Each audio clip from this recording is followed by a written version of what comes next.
नयन सुलगी ज्योति ब्रह्म को दारती मिलगी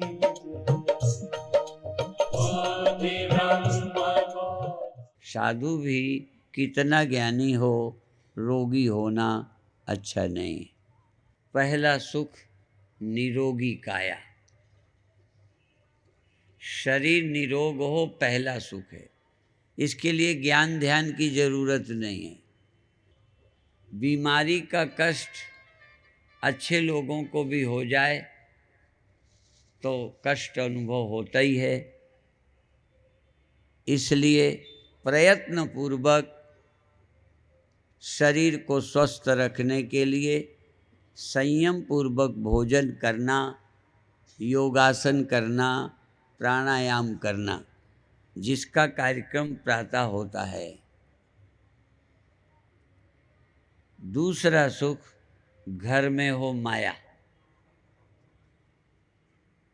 जरूरत भर की कमी न हो। कई को इलाज के पैसे नहीं होते, कई को जरूरत भर के कपड़ों के लिए पैसे नहीं होते, कई बार जितना पौष्टिक आहार शरीर को चाहिए वैसा लाखों लोगों को नहीं प्राप्त होता। इसलिए कमाई में भी आलस्य, प्रमाद नहीं करना चाहिए। मैं यहाँ चोरी करने को नहीं कह रहा, ठगी करने को नहीं कह रहा, दूसरे के हक छीनने को नहीं कह रहा, उनका तो मन कभी भरेगा ही नहीं। पर चाहे कितना त्यागी हो, विरागी हो, भूख लगेगी ही। एक भी सम्मेलन भारत में नहीं हुआ जहाँ हम गए हों जहाँ भोजन की भी व्यवस्था ना हो। अभी अभी सूचना की गई थी कि मित्तल जी ने भोजन के लिए व्यवस्था की है।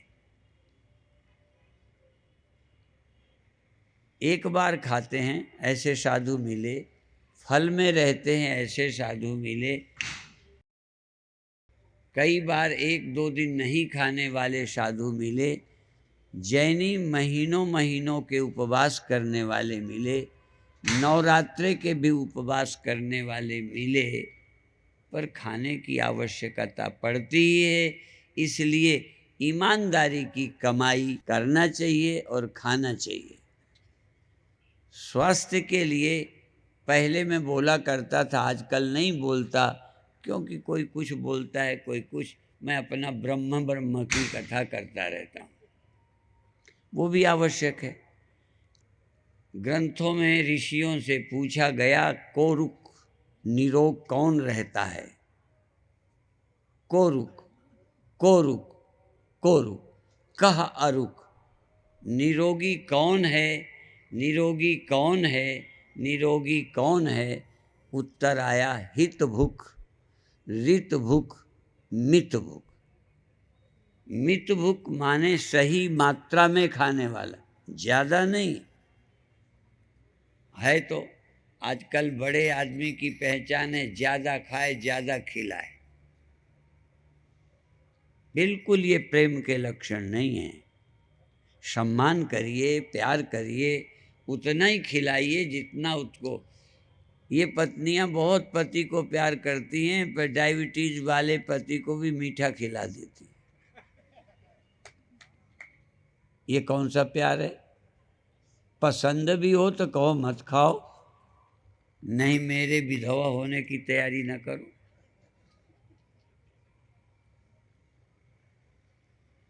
पत्नियां हित का भोजन बनाएं, ऐसा भोजन बनाएं कि बेटे, भाई, बंधु, सास, ससुर सुखी हों, स्वस्थ हों। पर जबान चटोरी और नासमझी का प्यार। जितने साधु बीमार हैं कुछ को छोड़ दें, सब माताओं की कृपा से। इसलिए कोरुक कोरुक कोरुक तो मित भुक, सही मात्रा में खाने वाला, न ज्यादा न कम। युक्ताहार विहारस्य युक्त चेष्टस्य कर्मसु युक्त स्वप्नावबोधस्य योगो भवति दुःखा। मित भूख, दूसरा रित भूख, अपनी मेहनत का खाने वाला, हराम का नहीं। मित भूख, रित भूख, और एक है हित भूख, जो खाना चाहिए वही खाने वाला। ये नहीं कि डायबिटीज वाला मीठा खाने वाला। अब मिठाई कोई अपवित्र चीज तो नहीं, मिठाई कोई ऐसा पाप तो नहीं, पर वो ज़्यादा खाओगे नुकसान करेगा। तो क्या खाना, किसे, किस उम्र में, किस उम्र में किसको क्या खाना चाहिए, जो शरीर के लिए अनुकूल हो वही खाना चाहिए।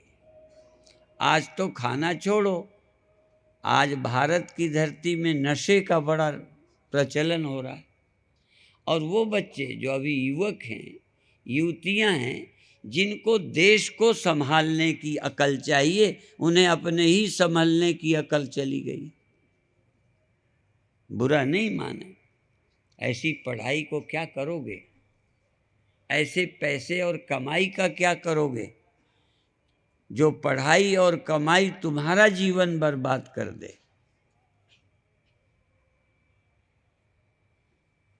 आपके बच्चे आपके हाथ नहीं।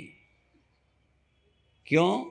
पहले गोद में माँ बच्चे को लेकर लोरियां देते हुए मदालसा की तरह पढ़ाती थी, शुद्धोषी बुद्धोषी निरंजनोषी। अब माताएं सिखाने का मौका ही नहीं, छोटे से ही बच्चे टीवी से खेलते हैं। टीवी उनकी माँ है, टीवी उनका बाप है, टीवी उनका गुरु है। वो मार्गदर्शन करते हैं, बच्चे वैसे ही बनते जा रहे हैं। और टीवी बनाने वाले, पिक्चर बनाने वालों को चाहिए पैसा। यदि समाज बर्बाद होता हो पिक्चरों से, उन्हें कोई शर्म संकोच नहीं है, उनके पैसे बनने चाहिए। और लगभग यही व्यापारी, बुरा नहीं माने, आप वो सब बनाकर बेचने को तैयार हो जिससे आपकी कमाई हो, खा के चाहे कोई कुछ बन जाए। भोजन में क्या क्या नहीं बिकता है।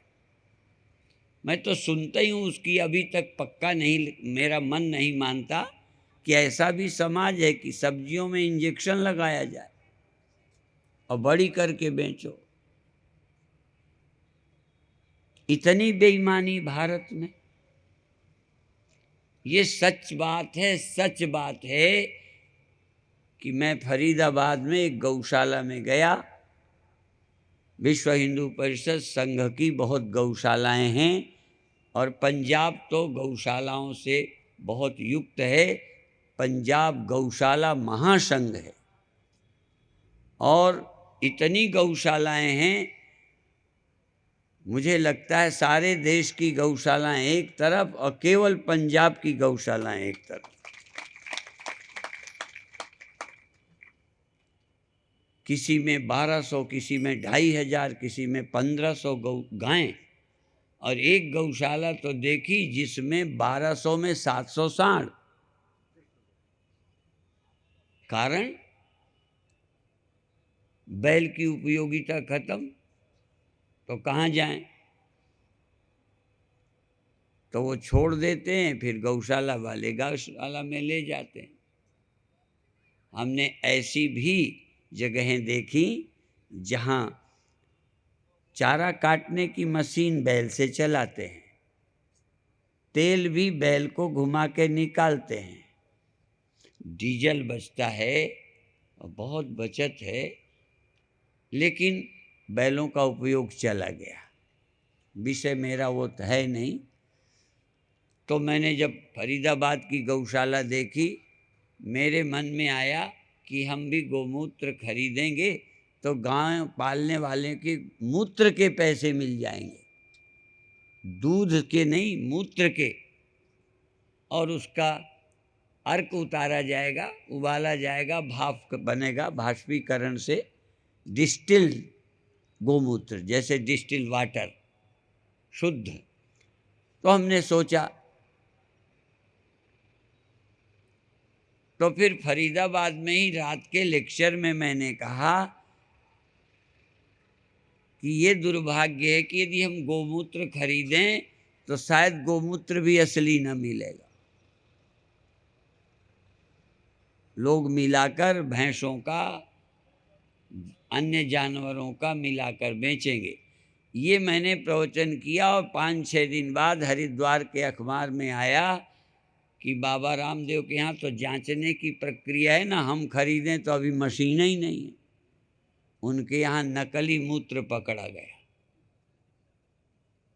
माने भारत के लोग असली नहीं देने वाले। अब समझ में आया आप क्या हैं? जिस देश की धरती पर गर्व था, जिसके चरित्र पर गर्व था, जहाँ जन्म लेने के लिए देवता तरसते थे, वहाँ का ये व्यवहार हो गया है। तो व्यापारी लोग कुछ भी बेच सकते हैं। आखिर इसी देश के बच्चे, इसी देश का स्वास्थ्य बिगड़ता है। आप क्यों गलत चीजें बनाते हो? पैसे का क्या करोगे? तभी मैंने कहा ईमानदारी की कमाई का, मेहनत का, सच्चाई की कमाई का पैसा खाना चाहिए तो निरोग रहोगे।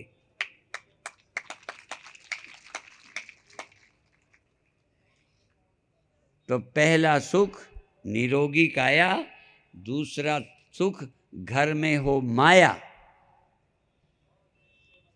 और तीसरी प्रेम से एक दूसरे के कहने पर चलने वाली जाया। भारिया, प्यार से रहने वाले, चिड़चिड़े, ईर्ष्यालु, नफरत करने वाले घर। तमाम रोगों का कारण टेंशन है, चिंता है, बैर है।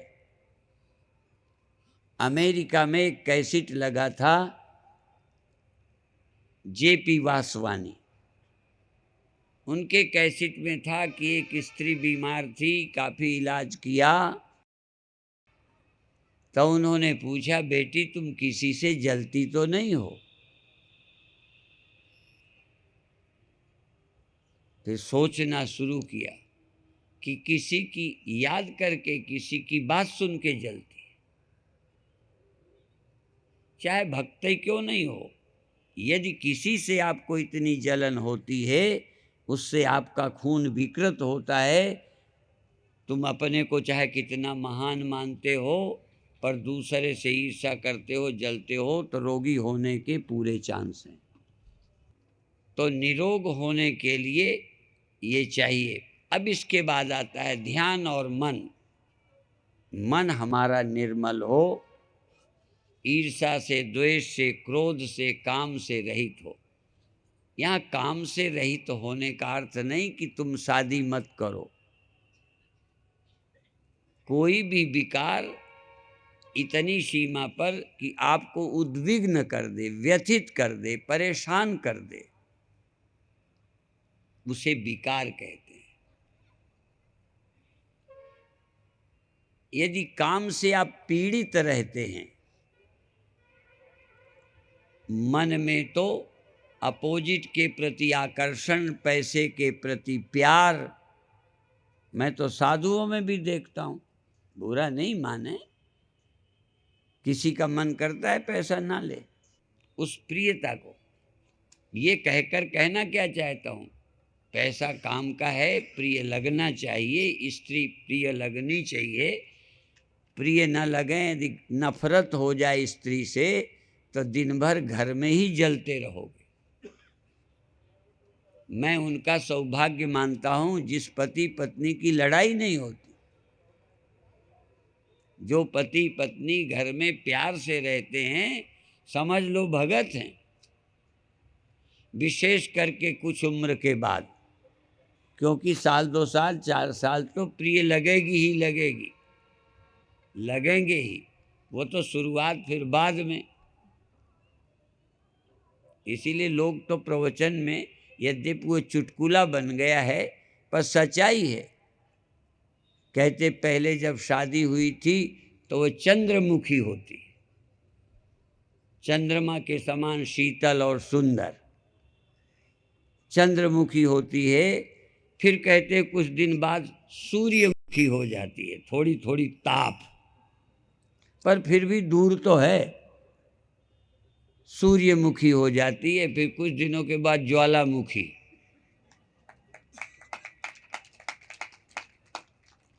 हो जाती है या लगने लगती है, भगवान जाने। इसलिए ये जो अंदर जलन होने लगती है ये हमारे स्वास्थ्य को खराब करती है। या इसलिए काम, क्रोध, लोभ, मोह, अहंकार, इनको नियंत्रित रखो। बिल्कुल समाप्त होने की बात अभी मत सोचो, नियंत्रित रखो या इनका धर्मानुकूल प्रयोग करो। जैसे शस्त्र का लाइसेंस होता है कि वो जहाँ चाहिए वहीं प्रयोग करें, सुरक्षा के लिए मिलिट्री को दिया जाता है, तो वो किस लिए मिला है? वो सीमा पर प्रयोग करना है, अपराधियों पर करना है, उसके नियम के तहत करना है, नहीं लाइसेंस जब्त तो हो जाता है। तो यदि हम अपने अंदर काम है, क्रोध है, वो जिस लिए है उसी का प्रयोग करिए। काम प्रयोग के लिए है, लोभ आवश्यक है, धन आवश्यक है।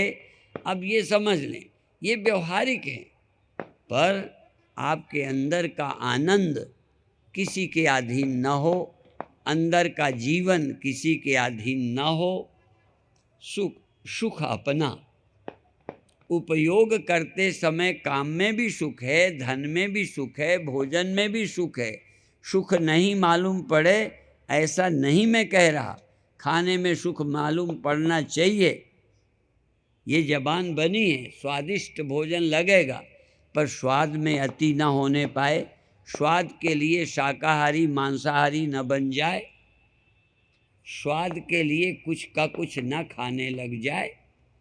स्वाद तो आना चाहिए। विदेशी लोग मांस भी खाते हैं तो भी सात्विक, और हम लोग सब्जी भी बनाते हैं तो राजसी और तामसी, इतना अट्ट सट्ट डालते हैं, सात्विक आहार नहीं। इसलिए दूसरा विषय ध्यान में रखें कि हम अपनी जबान पर नियंत्रण रखें, इंद्रियों पर नियंत्रण रखें, इतना बेचैन न हो कि कुछ भी खाने लगें, कुछ भी करने लगें। आज युवा पीढ़ी में बहुत भटकाव आया है, और सबसे अधिक संयम की आवश्यकता है सुख में नियंत्रण। कहीं उतार होता है तो ज़्यादा संभल के चढ़ना होता है, उतार में सध के उतरना होता है, चढ़ाव में दौड़ के। उल्टा देखो, चढ़ने में ताकत, फर्स्ट गियर पर गाड़ी, चढ़ाओ, कष्ट में बढ़ो, और सुख में धीरे से उतरो। सुख में पागल मत हो जाओ, क्योंकि जितने पाप हैं सब सुख के लिए हैं। जो सुख को छोड़ सकता है वो निष्पाप हो जाएगा।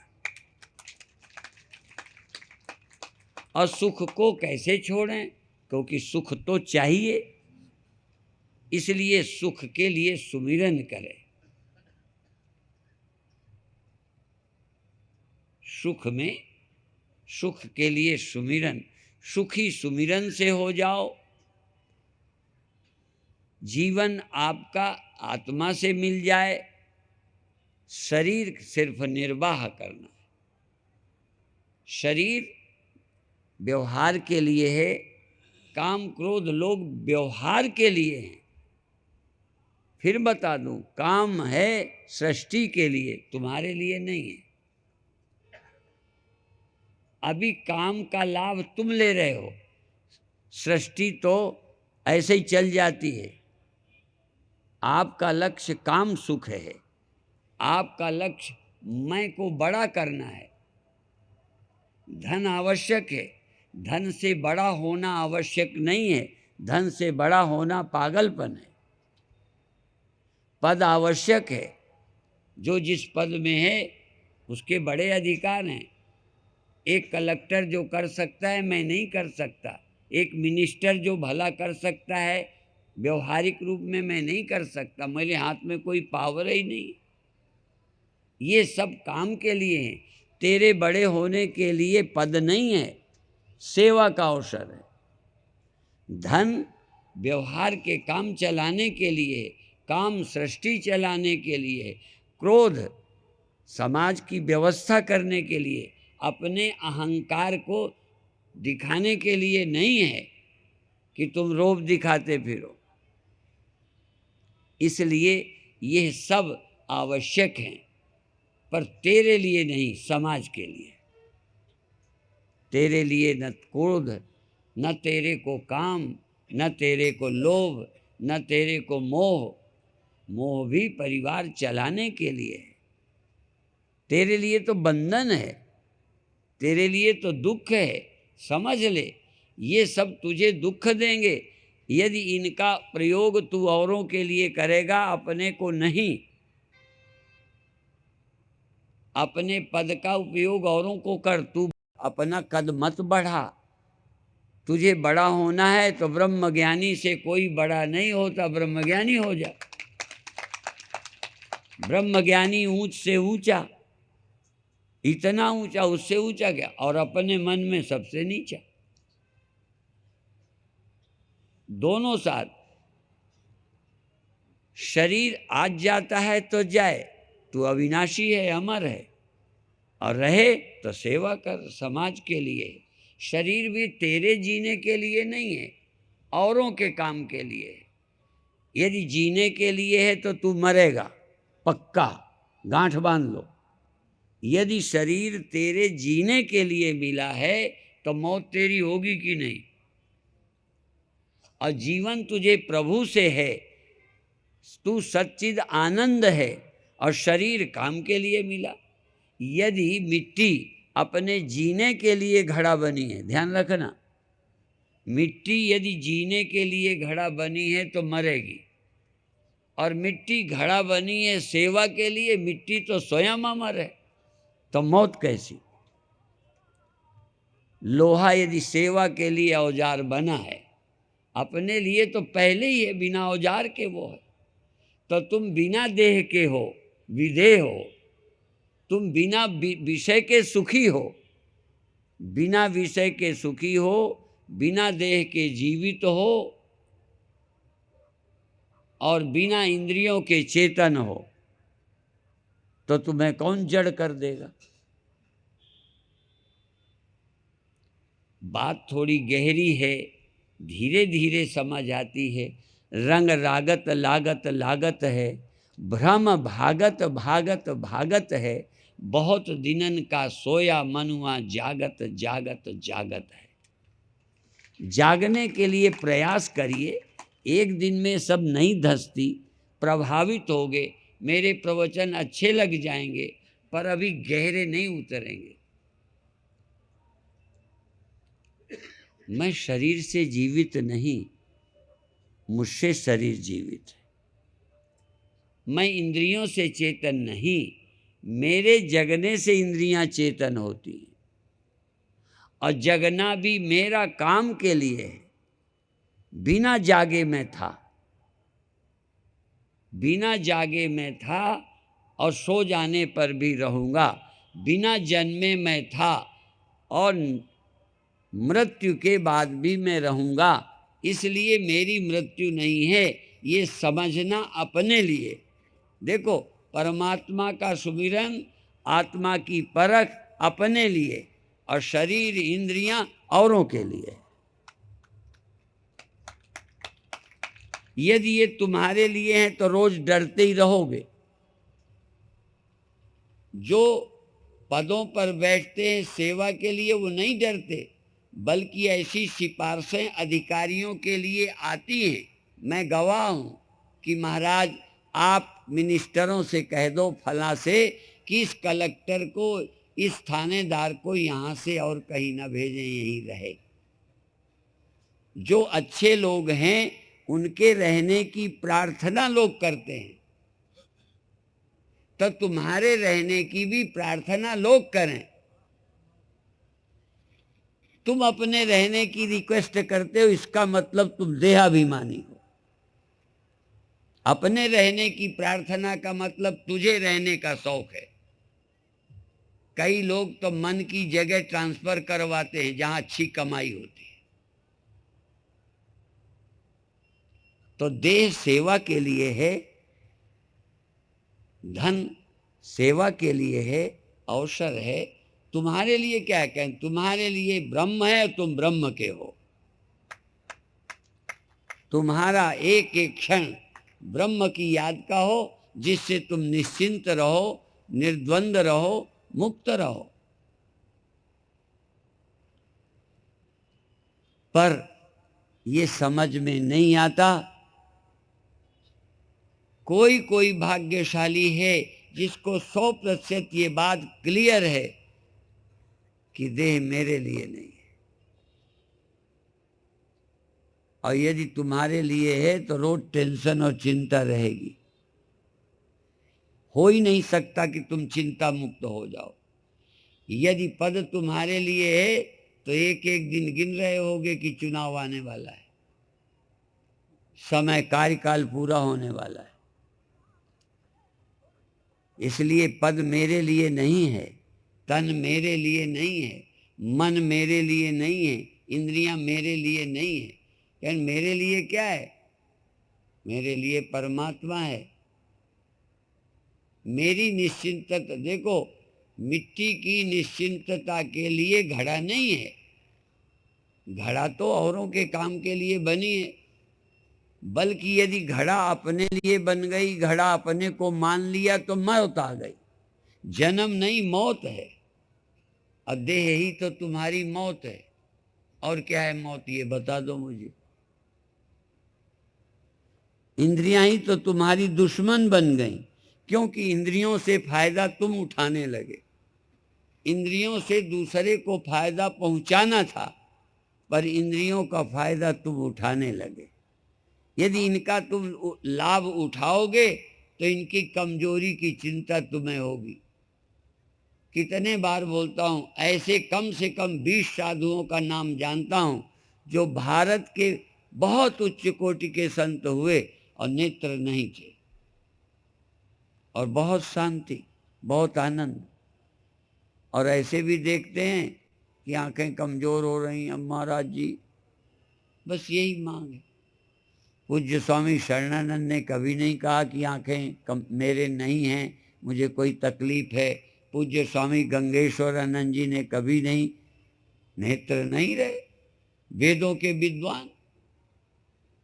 स्वामी शरणानंद जी की पुस्तकें देखिए, नेत्र नहीं। सूरदास का नाम तो जानते हो, भगवान के गुणगान गा रहे हैं। आज उनके ग्रंथ, साहित्य, उनकी महिमा, नेत्र नहीं। तन मेरे लिए नहीं है, मन मेरे लिए नहीं है, इंद्रियां मेरे लिए नहीं है। यानी मेरे लिए क्या है? मेरे लिए परमात्मा है। मेरी निश्चिंतता, देखो, मिट्टी की निश्चिंतता के लिए घड़ा नहीं है। घड़ा तो औरों के काम के लिए बनी है। बल्कि यदि घड़ा अपने लिए बन गई, घड़ा अपने को मान लिया, तो मौत आ गई। जन्म नहीं, मौत है। और देह ही तो तुम्हारी मौत है। और क्या है मौत, ये बता दो मुझे। इंद्रियां ही तो तुम्हारी दुश्मन बन गई, क्योंकि इंद्रियों से फायदा तुम उठाने लगे। इंद्रियों से दूसरे को फायदा पहुंचाना था, पर इंद्रियों का फायदा तुम उठाने लगे। यदि इनका तुम लाभ उठाओगे तो इनकी कमजोरी की चिंता तुम्हें होगी। कितने बार बोलता हूं, ऐसे कम से कम 20 साधुओं का नाम जानता हूं जो भारत के बहुत उच्च कोटि के संत हुए और नेत्र नहीं थे, और बहुत शांति, बहुत आनंद। और ऐसे भी देखते हैं कि आंखें कमज़ोर हो रही हैं, अब महाराज जी बस यही मांग है। पूज्य स्वामी शरणानंद ने कभी नहीं कहा कि आंखें मेरे नहीं हैं, मुझे कोई तकलीफ है। पूज्य स्वामी गंगेश्वरानंद जी ने कभी नहीं, नेत्र नहीं रहे, वेदों के विद्वान। स्वामी शरणानंद जी की पुस्तकें देखिए, नेत्र नहीं। सूरदास का नाम तो जानते हो, भगवान के गुणगान गा रहे हैं। आज उनके ग्रंथ, साहित्य, उनकी महिमा, नेत्र नहीं। आपके क्या नहीं, सब कुछ तो है, फिर भी रो रहे हो। सब कुछ जिनके है, शरीर है, इंद्रियां हैं, धन है, मकान है, फिर भी अभी हमारे चरण डलवाते हो। भक्ति से नहीं, घर ठीक रहे। आप भक्ति से चरण नहीं डलवाते हो, मुझे पता है। डरते रहते हो कि चरण ही डलवा लें, कोई गड़बड़ ना हो। और कौन बचाएगा गड़बड़ को?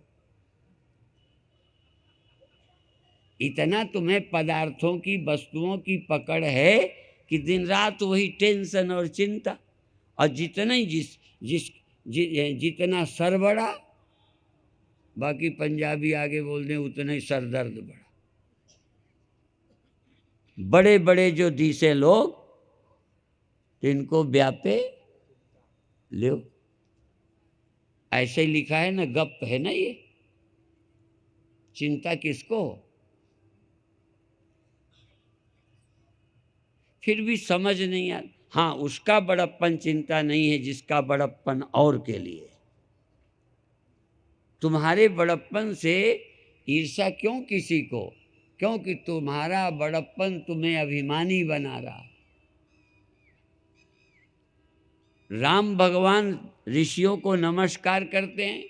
बाबा रामदेव देखते होगे जहाँ जाते हैं संतों के लोग, बाबा रामदेव छोटे हो गए ना। जो आदमी दूसरे के लिए धनी बना हो, जो आदमी दूसरे के लिए स्वस्थ बना हो, जो व्यक्ति दूसरे के लिए बुद्धिमान बना हो, लूटने के लिए ज्ञान देने के लिए, रक्षा करने के लिए, सहयोग देने, उससे कोई क्यों जलेगा? अब हम बाबा रामदेव की निंदा कैसे करेंगे बताओ? कैसे करेंगे? जिन लोगों को कोई ना तो खाने का, ना पीने का, ना रहने का, ना कोई ज्ञान विवेक, पर हाथ जोड़ने को सब डरते, दूसरे को प्यार करने से डरते, दूसरे की निंदा करते। क्या है जीवन है कोई? इसलिए बार बार मैं संकेत करता हूं कि जीना सीखो। जीना परमात्मा के भक्त हुए बिना आएगा ही नहीं। जो परमात्मा के अनुराग में मस्त हैं, सुमिरन में मस्त हैं, काम सब करते हैं। भरत राजा बनाए गए, बन गए, क्या करें? राम वनवास में भेजे गए, चले गए। राम के लिए आता है बागुर विषम तुराय। जैसे रस्सी टूट जाने पर जानवर भगता है, ऐसे ही राम चले गए।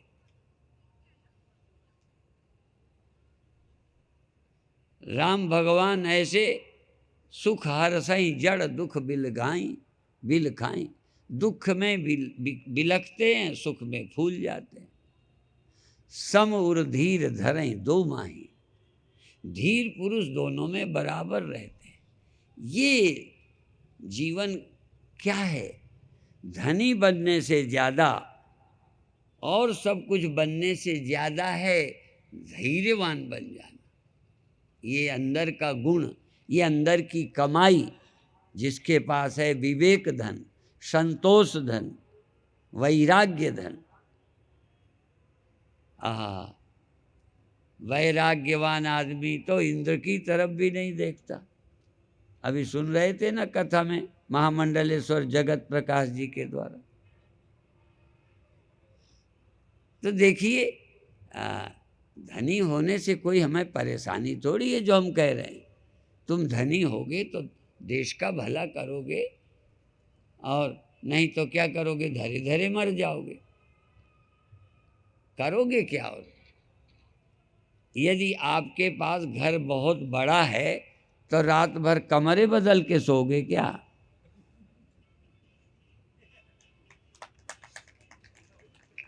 यदि आपके कपड़े बहुत हैं तो ठंडियों में क्या करोगे? 15-20 फुट ऊपर से लादे जाओगे? इतने कपड़े ला दोगे? क्या करोगे? सिर्फ देखने को भी चाहिए। मैं बीते समयों पर कहता हूँ, हाथी के दांत खाने के और दिखाने के और होते हैं। आपके पास दिखाने का बहुत है, खाने का तो है ही कुछ नहीं। हाथी के तो खाने के भी दांत होते हैं, तुम्हारे तो खाने वाले टूटे ही गए हैं, दिखाने ही वाले हैं। कहाँ नसीब में है खाना? सुखी रहना नसीब में कहाँ है? पर दिखा के खुश हो। बहुत बार तो लोग अपनी जगह घुमाते इसलिए हैं। तो जीते कहाँ हो? धन में जीते हो, पद में जीते हो, देह में। भगवान में जियो, भगवान में जियो, भगवान के हो के जियो, भगवान से अभिन्न समझ के जियो। जीना तो ये अध्यात्म कुछ देना चाहता है आपको। धीरे धीरे सुना करो। अभी अभी जिनने इस काम में सहयोग दिया है, हर साल से देते हैं, उनको पहले दिन से ही इसलिए देने लगे कि एक दिन में देंगे ना तो समय बहुत लग जाता है, प्रवचन का समय कटेगा। आज थोड़े बाहरी संत अभी कम आए थे तो कुछ निपटा दिया। हमने तो कहा है कुछ को सुबह, कुछ को शाम। जिन्होंने सेवाएं की हैं उनको प्यार देना, सम्मान देना, प्रोत्साहन करना। ये भी देखो, शुरू में प्रोत्साहन न मिले तो आदमी अच्छे काम न करे। मैं आप ही से पूछूंगा, सचमुच यदि प्रजनन में तकलीफ होती, प्रजनन करते समय अर्थात काम संबंध में यदि कष्ट होता, आनंद न होता, तो भगवान हाथ जोड़ते कि शादी करो, संतान पैदा करो, तो कहते हमें फुर्सत नहीं, नखरे करते।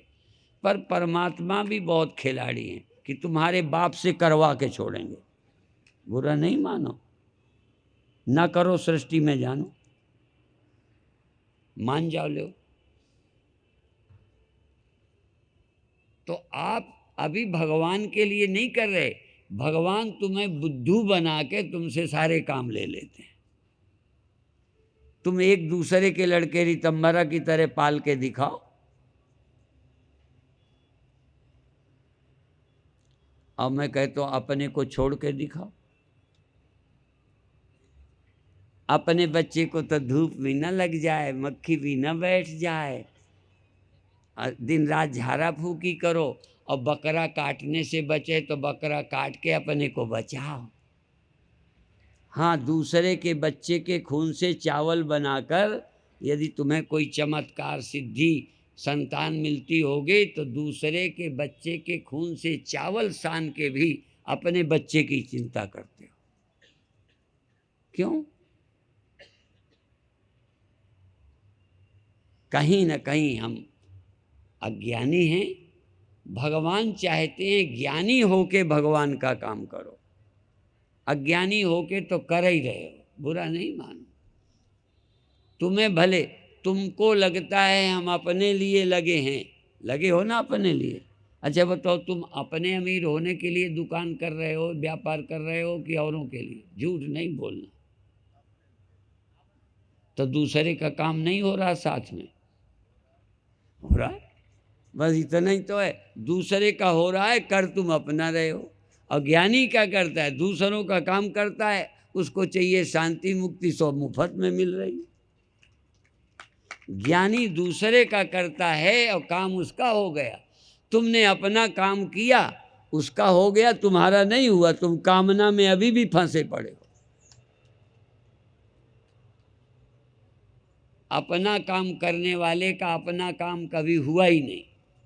स्वयं धनी बनने अभी तक धनी नहीं बने, अपने लिए पद में बैठे हुए अभी तक बादशाह नहीं हुए, अपने लिए बच्चे पैदा करने वाले अभी निश्चिंत नहीं हुए। जो भगवान का काम करते हैं निश्चिंत हैं, और निश्चिंतता मुझे चाहिए, शांति मुझे चाहिए, सृष्टि लोगों को चाहिए। सोच बदलिए। और ये बताओ, चलो हम तो साधु हैं इसलिए नहीं, क्या गृहस्थ संत नहीं है? बहुत साधु हैं जो शादीशुदा हैं, बच्चे वाले हैं। एक तो हमारे कई शिष्य हैं, उसमें हम संत सुभाष शास्त्री, वो गृहस्थ हैं, पंडित हैं। तो क्या मतलब? यही एक बात समझने की है, बंधन क्या है। इसी को कहते हैं नजरें बदल गईं तो नजारे बदल गए, किश्ती का रुख बदला तो किनारे बदल गए, समझ बदल गई तो सब कुछ बदल गया। कृष्ण समझे ही तो बदल रहे हैं। क्यों कर रहे हो, क्यों का सवाल है। अपने लिए करके क्या है, क्या लेके जाओगे? अपना बनाओगे और छोड़ते समय चिंता में जाओगे, पहले ही अपना नहीं है। और आश्रम किसे कहते हैं? जिसका बनाने वाला न बनाने वाला है न मालिक है। आश्रम सबका, रहना मना थोड़ी। और तुमने अपने लिए बनाया तो क्या हमें रहने नहीं देते हो? तुमने अपने लिए बनाया, रहते हैं तुम्हारे यहाँ, और तुम्हारे ही कमरे को ये भी कहते हैं हमारा कमरा। समझ में? तो यही है समझ। यदि कुछ दुनिया में बहुत बड़ा धन है तो वो है सद्बुद्धि। गुरुओं ने जो मत दी है, गुरुओं ने जो समझ दी है, वो तुम्हें मिल जाए, बाकी सब बना रहे। ये जो सत्संग है तुम्हें बादशाह बनाता है, धन नहीं देता, समझ देकर तुम्हें बादशाह बनाता है। स्वामी राम अपने को बादशाह राम कहते थे। बताओ, एक धोती पहने बादशाह राम। तो आप यदि बादशाह बनना है, धन्य बनना है, बड़े बनना है, मुक्त होना है, शहंशाहों के शहंशाह होना है, तो आध्यात्मिक जीवन, सोच बदल दीजिए, काम करते रहिए। पर कई लोग काम छोड़ने की बात करते हैं। हमारे यहाँ हर मिलापी जी अब नहीं रहे, वो जब देश का बंटवारा हुआ तब आए, बहुत उनके भक्त थे। वो कहते भाई काम ना छोड़ो, काम ना छोड़ो, वास ना छोड़ो, घर में रहना ना छोड़ो, वास ना छोड़ो, वासना छोड़ो, ऐसे बोलते थे। इसी तरह से आपसे हम कहना चाहते हैं कि कुछ छोड़ने की ज़रूरत नहीं, समझ बदलने की ज़रूरत है। काम छोड़ने से आलसी बन जाओगे, काम करते रहो और मुक्त रहो। ये भी कहावत है, आहा, तन से काम और मन से राम। मन से राम में रहो, तन से संसार में रहो। और रोज ये सुनाया जाता है, कल भी शायद किसी ने सुनाया, या कहीं शायद सिद्धू ने सुनाया वृंदावन में। वो अच्छी अच्छी बातें सब लोग सुनाते हैं, तुम भी ध्यान दो। नाव पानी में रहे तो कोई खतरा नहीं, और नाव तो बनी है पानी में रहने के लिए कि जमीन में रहने के लिए। तो नाव पानी में रहने से कोई खतरा नहीं, नाव में यदि पानी रहे तो खतरा है। तुम संसार में बने रहो, तुम में संसार नहीं धंस जाए। बैंक में रुपया रहे, घर पे रहे, काम आवे, रुपये को दिमाग में नहीं रखो, मन में भगवान रहे और घर में धन बना रहे। पर आप उसे मन में रखते हो और भगवान को कहीं मंदिर में रखाते हैं। उनको जगह नहीं है अंदर। आर्य समाजी बोलते थे, तेरे पूजन को भगवान, बना मन मंदिर आलीशान। मन ही तो मंदिर नहीं बना, मंदिर बहुत अच्छे अच्छे बनाए कि तुम वहीं बैठे रहो, यहाँ ना आना। मन में भगवान को जगह नहीं है। इसलिए आप सबसे इतना ही आग्रह है, हर वर्ष कार्यक्रम होता है, कुछ तो देखो, थोड़ा तो उन्नति हो। शांति कहीं बाजार में मिलती है, कोई पैसे से। मेरे गुरुदेव बोला करते थे, भक्ति होती ढील की पोल। ये गुरुदेव के हैं, और के भी होंगे, पर मैंने गुरुदेव से सुना, भक्ति होती ढील की पोल, तो 100 महाजन लेते मोल। ये साधुओं के पास रहती नहीं, सब सेठ साहूकार ही ले लेते।